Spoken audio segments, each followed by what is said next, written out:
deux recommandations, une pour la femme et une autre pour le mari. Il dit, femmes, soyez soumises à vos maris comme au Seigneur. Écoutez, ça fait partie de notre vie chrétienne. Comme femme chrétienne, on ne gagne rien à être mal élevé, arrogante, impertinente. On ne gagne rien. On ne fait que fermer le cœur de l'autre pour qu'il ne soit pas à notre service. Dans la sagesse divine, Dieu veut que nous soyons heureux. Il dit, écoutez Francine, Dieu sera glorifié lorsque tu marches avec Dieu et à cause de ta foi chrétienne. Et puis ton mari jouira d'une soumission qui glorifiera Dieu. C'est femme que chacune soit soumise comme au Seigneur, car le mari est le chef. Le mot chef ici, pas chef macoute, c'est plutôt chef comme leader, comme responsable, comme personne responsable. Car le mari est le chef de la femme. Il le dit bien, comme, quel exemple, comme Christ est le chef de l'Église. Christ ne maltraite pas son Église, n'est-ce pas? Christ prend bien soin de son Église. Il s'est donné pour son Église. Il use de patience envers son Église. C'est pourquoi nous sommes assis ici aujourd'hui. Donc voilà le rôle que tu auras à jouer pour que tu profites, que tu trouves grâce aux yeux de Dieu dans ta marche chrétienne. Donc Dieu sera glorifié. Dieu sera glorifié aussi lorsque Ricardo, tu aimeras en signe d'un amour sacrificiel.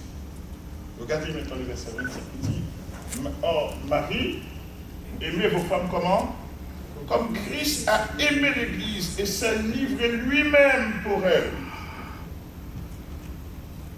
Lorsque tu aimeras ton épouse d'un amour sacrificiel et que tu voudras son bien chaque jour, malgré ses imperfections, comme toi tu es aussi imparfait, lorsque tu travailleras pour le bonheur de ta famille, lorsque tu conduiras la famille au Seigneur, ton épouse l'encouragera. Tes enfants, vous les éduquerez ensemble. Voilà ce que Dieu attend de vous. Voilà la tâche que Dieu vous a confiée ensemble.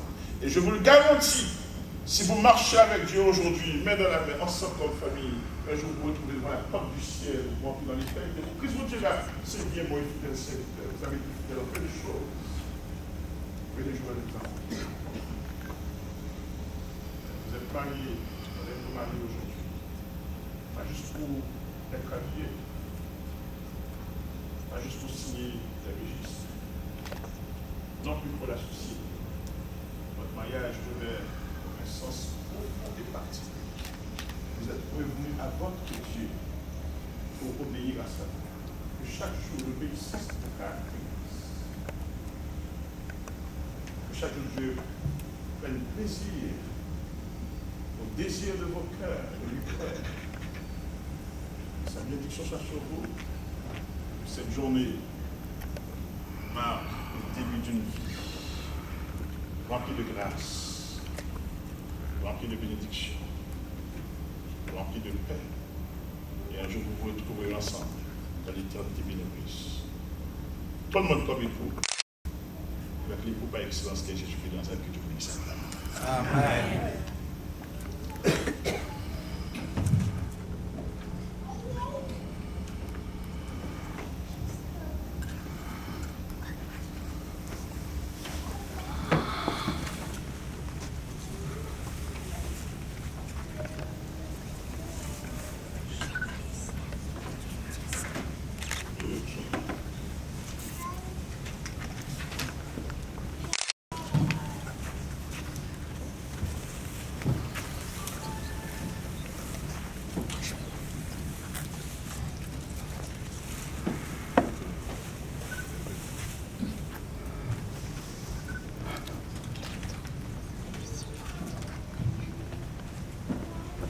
Monsieur Ricardo Robert.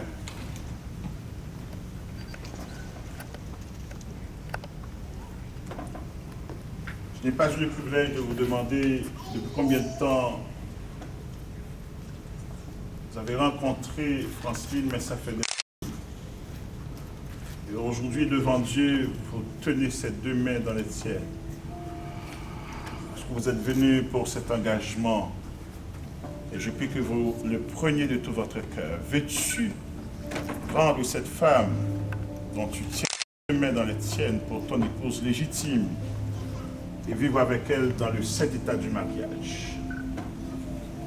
Oui, pasteur, je le veux. La prendre pour ton épouse veut dire que tu vas la chérir. Tu vas l'aimer, comme le texte le dit bien, d'un amour sacrificiel, comme Christ, votre seul modèle, a aimé l'Église et s'est livré lui-même pour elle. Donc tu vas l'aimer. Tu vas l'entourer. Et tu vas faire tout ce qui dépend de toi pour la combler, en sorte qu'elle ne regrette jamais d'avoir laissé la maison familiale pour vivre avec un homme comme toi. Aussi, tu vas prendre soin d'elle. Tu vas la garder dans les bons comme dans les mauvais jours. Dans la maladie comme dans la santé. Dans la richesse ou la pauvreté. Est-ce que tu promets? Est-ce que tu t'engages? Oui, pasteur, je veux. Aussi, la prendre pour ton épouse veut dire que tu dois renoncer. C'est la première loi du mariage à toute autre relation antérieure et postérieure. En sorte que personne ne prenne sa place. À toute autre femme de ta vie et toute autre personne qui pourrait se mettre à la gestion de vous deux pour te garder à elle seule jusqu'à ce que la mort vous sépare. Est-ce que tu t'engages? Alors, que le Seigneur te bénisse et qu'il fasse de toi un homme d'honneur, qu'il se rappelle que devant Dieu, devant tous ces témoins, tu as choisi volontairement d'épouser cette jeune femme dont tu tiens maintenant ces deux mains. C'est vrai? Merci.